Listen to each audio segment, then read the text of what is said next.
I wanted just the really important things, also things that people don't know about me because everyone thinks they know everything. It's kind of personal, but then I thought it's really important for people to know. Cher, music icon, fashion rebel, Hollywood powerhouse.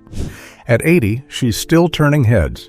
But now, her son Chaz Bono is revealing the truth behind the glam. My mom's life wasn't glitter, it was grit, he says. For decades, fans saw the wigs, the hits, the sass. But behind the spotlight was a woman battling abandonment, heartbreak, and pressure no one saw coming. What Chaz confirms now? It's what we always suspected. Cher's strength wasn't just in her voice. It was in her survival. And the real story? It's even more powerful than the myth. This is Cher like we've never seen her before. A childhood no one would wish for. Cher's story doesn't begin with lights, cameras, or music. It begins with chaos. Born Cherlyn Sarkeesian in 1946, her arrival into the world wasn't celebrated. It was almost stopped. Her mother, Georgia Holt, was just a teenager when she became pregnant. Georgia's own mother gave her a cruel ultimatum: abort the baby or leave home. Georgia chose Cher and walked into an uncertain future. Cher's father, John Sarkeesian, was a troubled man. Addicted to gambling and drugs, he was never truly there. He disappeared early in Cher's life, leaving behind a void and a warning. The first man to let her down would not be the last. In his absence, chaos became routine. There were no bedtime stories, no stability, just survival. By the time Cher was a child, her mother had cycled through 7 different husbands. Some stayed for years, others for mere months. The walls of her home constantly shifted, one stepfather after another, each bringing new rules, new names, new emotional distances. It was like living in a movie, Cher once said, except no one yelled cut. The only constant was change. At just 6 years old, Cher was placed in a Catholic orphanage, not because her mother abandoned her, but because Georgia had no choice. She sang in a nightclub to make ends meet and couldn't afford to raise Cher at the same time. The nuns were kind, but the message stuck. Even love had limits. And from that point on, Cher knew if she wanted something permanent, she'd have to build it herself. It was like living in a movie, except no one yelled cut. Cher. And as she stepped into childhood, Cher didn't just carry the wounds of abandonment, she carried a dream. One no one around her could understand, and most people thought was ridiculous. The lonely outsider. With star dreams, school wasn't a safe place for Cher. It was a battleground. Dyslexia and undiagnosed learning disabilities made even simple lessons feel like puzzles. While other kids breezed through reading and math, she struggled, and the teachers didn't understand why. They thought I was lazy or stupid, Cher later admitted. The truth? She was brilliant, just in a way the system couldn't see. Her report cards were filled with notes like, not living up to potential and doesn't pay attention. But Cher wasn't daydreaming, she was planning. While other girls fantasized about prom, Cher imagined being on stage. She didn't want a desk job. She wanted to be seen, to be heard, to matter. I always knew I'd be famous, she once said. No one else did, but I did. At school, Cher never fit in. She was poor, half Armenian, and had a style all her own.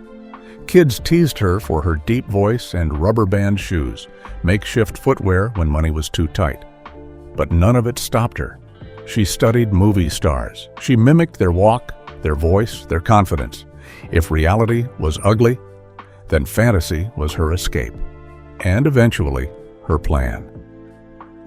At 16, she made the boldest move of her life. She dropped out. Not because she gave up, but because she was just getting started.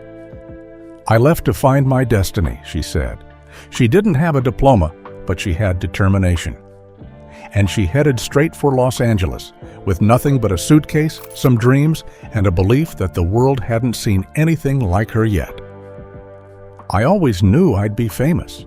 No one else did, but I did. Cher. And just as she hit the streets of Hollywood, fate showed up in the form of a man, older, ambitious, and ready to change her life forever, but at a cost she couldn't have imagined. The man who controlled her and made her famous. At just 16 years old, Cher met Sonny Bono. He was 27, a music industry hopeful with connections to Phil Spector. Their first bond wasn't romantic. Cher needed a place to stay, and Sonny offered her a bed in exchange for help around the house. But it didn't take long for their partnership to shift. She became his girlfriend, his muse, and soon his co-star. From the start, Sonny was in control. He chose her clothes. He decided how she sang. He negotiated her contracts. On paper, they were a team, but in reality, Cher had little say in her own career. He made every decision, she later said. I just followed. It was love, but it was also management and control. Still, their rise was meteoric. After singing backup for Phil Spector, they hit it big with I Got You Babe. America fell in love with the quirky duo, Sonny's short mustache charm and Cher's long hair and sultry voice. They looked like the American dream, two kids from nothing who made it. But behind closed doors, Cher felt trapped. The fame was real. So was the cage. Sonny controlled everything, especially the money. Cher didn't see her own earnings. She had no legal rights in their business deals. It was like involuntary servitude, she once said.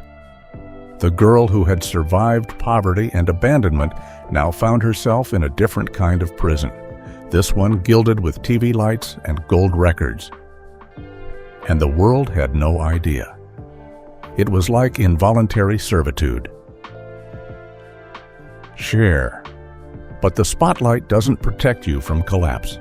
And as quickly as they rose to the top, the cracks in their empire began to show, leading to bankruptcy, broken dreams, and the start of Cher's fight for freedom. Fame, failure, and bankruptcy. For a while, Sonny and Cher were unstoppable. Their music topped the charts. Their image was everywhere. But fame doesn't stand still, and the world began to change. The psychedelic era was exploding, and Sonny and Cher, with their clean-cut matching outfits, started to feel square. As their sound faded, so did the fortune. One hit turned into one flop, then another. Cher had always dreamed of being a movie star. But when she finally got her shot, it felt more like punishment than progress. Good Times, their attempt at a musical comedy, bombed. Her solo film debut in Chastity, a dark, ambitious drama written by Sonny, was a critical and box office disaster. The movie failed. Their finances crumbled. Together, they ended up $500,000 in debt. They were stars who had outlived their moment, but Cher wasn't ready to give up. Reinvention became her lifeline. With their music career on shaky ground, the couple shifted gears, embracing live performances in Vegas and eventually landing the Sonny and Cher Comedy Hour on television. It worked. The chemistry was magic. America laughed along, but the smiles were scripted. Behind the scenes, things were falling apart. The fame returned, but the love didn't. The success was real, but it couldn't fix what was broken. Sonny still had all the control, and Cher still had none of the freedom. It was a job by then, she later said. We were performers, on and off stage. The collapse had begun, but what no one knew was that Cher wasn't just preparing to walk away. She was preparing to rise. We were performers, on and off stage. Cher. The stage lights kept shining, but Cher's world was darkening. Fame had become a prison, and soon she would take her biggest risk yet, not just breaking free, but doing it in front of the entire world. The public marriage, the private prison. To the public, Sonny and Cher were America's sweethearts, joking, flirting, singing their way into millions of homes. But behind the curtain, the marriage was cracking. Sonny was unfaithful, openly, repeatedly. He had affairs all the time, Cher revealed years later, and each one chipped away at her spirit. The girl who had once idolized him was now barely holding on, And it wasn't just about love, it was about power. Sonny kept Cher completely shut out of their business. She had no access to their earnings, no say in contracts. He ran everything. Cher called it involuntary servitude. The freedom she once gave up to follow her dreams had turned into a cage of legal documents and closed doors. On screen, they were magic. Off screen, they were strangers. "He treated me like a golden goose," she said, "but never like a partner." Their on-air banter masked real tension. The jokes felt like jabs. The chemistry felt rehearsed. For years, Cher played along. But the pain reached a breaking point. In 1974, she did what once seemed unthinkable. She fought back. She filed for divorce, demanded her freedom, and entered a bitter legal battle that shook Hollywood. She won custody of their child, Chaz. She risked everything: her money, her career, her image. But she didn't flinch. For the first time, Cher chose herself. The price was high, but the reward was freedom. And for the girl who'd always been controlled by someone else, that was priceless. "He treated me like a golden goose, but never like a partner." Baptiste, war Cher. With her marriage in ashes and her finances in limbo, Cher faced a crossroads. She could fade into pop culture memory, or she could rewrite the rules. She chose the latter. Reinventing herself on her own terms. The world had seen Cher as a duo, a wife, a comic relief. But now she was determined to be something more, the star. In 1975, she launched The Cher Show, a solo variety program that spotlighted her voice, her charm, and for the first time, her choices. No more playing second fiddle. She stood in the spotlight alone and owned it. Her fashion became iconic. With designer Bob Mackie, Cher shattered TV norms, wearing daring, skin-bearing, artful costumes that redefined glamour. She wasn't just performing anymore. She was becoming a cultural force. "People were shocked," she said, "but I wasn't doing it for shock. I was doing it for me." The woman who had once worn what Sonny picked out now wore exactly what she wanted. Romance followed, and with it, turbulence. First came David Geffen, who helped her get her finances under control. Then Greg Allman, whose rock star lifestyle clashed with hers from day one. The relationships were wild, unpredictable, but unlike with Sonny, Cher was now in control. She didn't lose herself. She learned who she was. She tried rock music with the album Stars, but it flopped.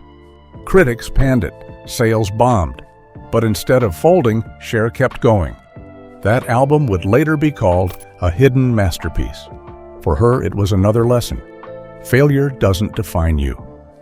How you respond does, and Cher responded with fire. Each stumble wasn't an ending, it was a new beginning. "I wasn't doing it for shock, I was doing it for me." Cher. And just when the world thought she was a has-been, Cher did what only she could. She turned their laughter into applause, their doubt into gold. And she did it in the one place no one expected: Hollywood. From laughingstock to Oscar winner. For years, Hollywood didn't take Cher seriously. She was seen as a flashy pop singer, a TV personality, a tabloid figure. Not an actress, not someone who could carry a film. But Cher had something they couldn't measure: grit. When most doors were closed, she kicked them open. "They laughed when I said I wanted to act," she recalled. "So I gave them a reason to stop laughing." Her breakthrough came with Mask in 1985. She played Rusty Dennis, the tough, chain-smoking mother of a son with a rare disease. It was raw, real, heartbreaking. Cher shed the rhinestones and revealed a woman of incredible emotional depth. The performance stunned critics and won her Best Actress at the Cannes Film Festival. Suddenly, the industry had to take her seriously. But she wasn't done. Just 2 years later, she delivered a knockout in Moonstruck. As Loretta Castorini, she brought warmth, humor, and heartbreak to life. The role was complex, the character unforgettable, and the result? an Academy Award. Cher had done the unthinkable. At age 41, she beat the odds in an industry that constantly discards women over 30. "I don't think I deserve this," she said humbly at the podium. But everyone else knew she did. That night, the narrative changed forever. She wasn't just a pop star. She was an artist. She had fought her way out of poverty, out of Sonny's shadow, out of Hollywood's doubt, and came back stronger every time. The world finally saw what she always believed. Cher wasn't a gimmick. She was a force. They laughed when I said I wanted to act, so I gave them a reason to stop laughing. Cher. But even as she conquered Hollywood, Cher faced her most personal, private challenge, one that no red carpet could prepare her for: being a mother in the public eye. Motherhood and the meaning of unconditional love. Cher always said her proudest role wasn't in a movie or on stage. It was being a mom. Raising Chastity, her child with Chaz Bono, was never easy. Fame made normal life almost impossible. Paparazzi followed them. Public judgment hovered. But Cher did what she always did. She fought to protect her child from a world that never felt kind. As Chastity grew older, identity became the center of their relationship.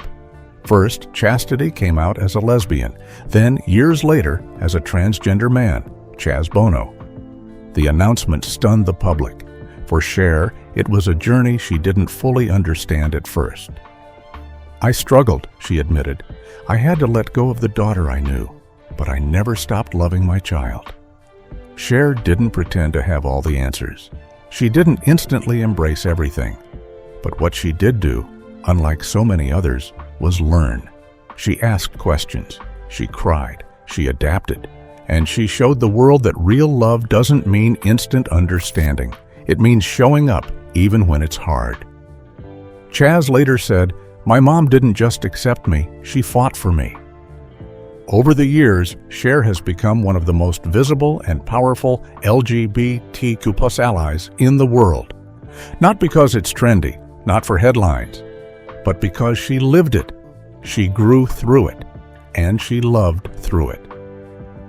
For a woman who'd been abandoned by her own father, Cher became the kind of parent she never had: present, proud, and unshakably loyal. "My mom didn't just accept me, she fought for me." Chaz Bono. And while fans saw the glitter and wigs, the hits and headlines, they rarely saw the woman beneath it all, a survivor hiding pain behind performance and strength behind sequins. The woman behind the wig and rhinestones. To the world, Cher is sparkle and sass, glamour turned into a person. But behind the rhinestones is a woman who has quietly battled more than most people ever knew. She's struggled with serious health issues for decades. From Epstein-Barr virus to crippling depression, Cher often performed while exhausted, in pain, or barely able to get out of bed. But she refused to stop. The world mocked her for plastic surgery. Late-night hosts made jokes. Critics called her a freak or a diva. But Cher never let the insults define her. "I've been down, but I've never been out," she once said. Every cut fueled her comeback. Every insult became armor. She turned pain into power, and power into performance. People labeled her dramatic, cold, or difficult. But those close to her say she's anything but. Friends describe her as quiet, funny, deeply generous, and shy. She rarely shows her private self. But behind closed doors, Cher writes poetry, meditates, and surrounds herself with a tight circle of trusted loved ones. The fame is loud, but her heart beats in silence. And after decades of being controlled, used, and doubted, Cher finally took control of the one thing she never had growing up: her finances. With help from David Geffen, she became financially independent, business savvy, and fiercely protective of her future. She doesn't just own her name, she owns her story. And she's not letting anyone else write it. "I've been down, but I've never been out." Cher. And just when the world thought they'd seen everything Cher had to offer, she returned. Not just as a pop star, but as a cultural architect who reshaped what a woman could be in music, fashion, and fame. She changed pop culture forever. Cher didn't just make history, she rewrote it. Before her, no woman had done what she did across so many platforms. She dominated TV, sold out Vegas, starred in films, redefined fashion, and topped the music charts, all while refusing to play by anyone's rules. She wasn't just a celebrity, she became a one-woman genre. "I don't fit into boxes," she once said. "I kick them down." In the music industry, Cher shattered ageism with a vengeance. Believe hit #1 in 1999. She was 52 years old. Radio had stopped playing women her age, but she made the system bend. Her voice, filtered through auto-tune for the first time, didn't just sound different. It changed pop music forever. That robotic vocal style became a staple in the decades that followed. Cher was never behind the curve. She was the curve. Her fashion statements became iconic. From the barely there Bob Mackie gowns to the bold Met Gala looks, Cher used clothing not just as expression, but as armor. She knew she was being judged, underestimated, mocked. So she turned her body into a billboard that said, "I'm still here, and I look better than you ever imagined." She made boldness beautiful, and she never apologized for it. Today, with over 100 million records sold, multiple awards, and 5 decades of reinvention behind her, Cher stands as one of the most influential artists in music history. She didn't just survive trends, she transcended them. While others aged out, she evolved. And in 2023, at the age of 77, she dropped a Christmas album, reminding the world she's not done yet. "I don't fit into boxes. I kick them down." Cher. But even icons can be broken. And for Cher, the hardest moments didn't come under stage lights. They came in silence, when the people she loved most slipped away forever. The grief that never left. Cher had faced a lifetime of abandonment, but nothing prepared her for what came next. In 1998, Chaz Bono died in a tragic skiing accident. Their relationship had been complex, even painful, but his death hit her like a thunderclap. "No one ever knew me like Sonny did," she said tearfully. "He was unforgettable." Their history, their fame, their battles, it all came rushing back. She delivered his eulogy. The world watched, expecting a polished performance. What they got was a broken heart on display. "When I was young, there was no one braver, no one more fun," she said. "He was the most unforgettable character I've ever met." In that moment, all the bitterness washed away. What remained was love, pure and raw. Then, in 2022, she suffered another devastating loss. Her mother, Georgia Holt. Georgia had been her anchor, her protector, her original cheerleader. The woman who defied her own mother to give birth to Cher was now gone, and with her went the last living piece of Cher's origin. Story. "Losing my mom was like losing the ground under my feet," she confessed. Each time grief knocked her down, Cher returned to the one place she still felt alive, the stage. Retirement never stuck, because performing wasn't just work, it was healing. The songs became prayers, the crowd, her therapy. In loss, she found purpose, and in the spotlight, she found home. "No one ever knew me like Sonny did. He was unforgettable." Cher. But in 2023, Cher did something unexpected. She slowed down, looked back, and for the first time told the world the story behind the sparkle, with honesty, humor, and just a little holiday cheer. Her Christmas confession. In the winter of 2023, Cher released her first ever Christmas album, a genre she had never touched. But this wasn't just tinsel and bells. This was a statement, a soft, unexpected gift from a woman who had built her life on boldness. "People think they know everything about me," she said in an interview. "They don't." Alongside the music came something even more powerful, reflection. In interviews, she opened up like never before, about poverty, about Sonny, about regret, about strength. The glitter peeled away, and what remained was raw honesty. She wasn't trying to protect the image anymore. She was honoring the truth. "I've lived a life," she said, "a real one." Chaz Bono confirmed it all. "My mom's life wasn't glitter, it was grit," he said. She was surviving when people thought she was thriving, and through it all, she never stopped loving. The Christmas album was sweet, but the real gift was Cher's vulnerability. For once, the spotlight wasn't about showing off. It was about showing up as herself. Even now, at 80, Cher's story isn't done. She's still making music, still surprising people, still telling the truth. Her voice has aged, softened, but it's never been clearer, because the strength of Cher has never been about perfection. It's been about persistence. "My mom's life wasn't glitter, it was grit." Chaz Bono. And as her story continues into its 8th decade, one thing is clear: Cher isn't just a pop star. She's a survivor, a symbol, a legend born not from ease, but from fire. The legacy of the goddess of pop Cher has lived 1,000 lives and survived every one of them. She's been poor, she's been rich, she's been mocked, praised, worshipped, and written off. And yet, through it all, she's remained one thing: real. Her strength doesn't come from invincibility. It comes from showing up, even broken. She broke every rule. Age limits? She smashed them. Gender norms? She rewrote them. Industry standards? She reinvented them. While the world kept trying to put her in a box, Cher kept breaking out and making music while she did it. She wasn't just ahead of her time, she made time catch up. To the LGBTQ+ community, she's not just an icon, she's family. Not because she was born into it, but because she chose it. She stood by her son. She learned, grew, spoke up, and showed up. And again and again. Her loyalty isn't performative, it's personal.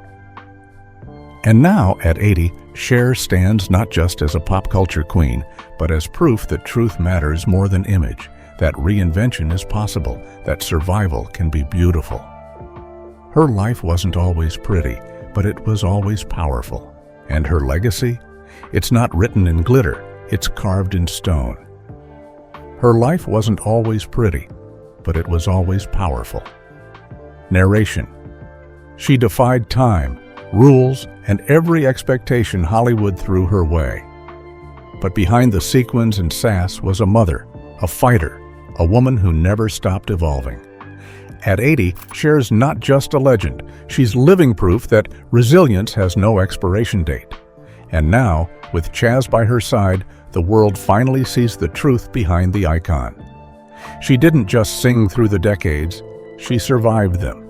And maybe that's the legacy that matters most. Not just the fame, not just the fashion, but the fierce, fearless heart that kept going. This is the Cher we always felt, but never fully knew.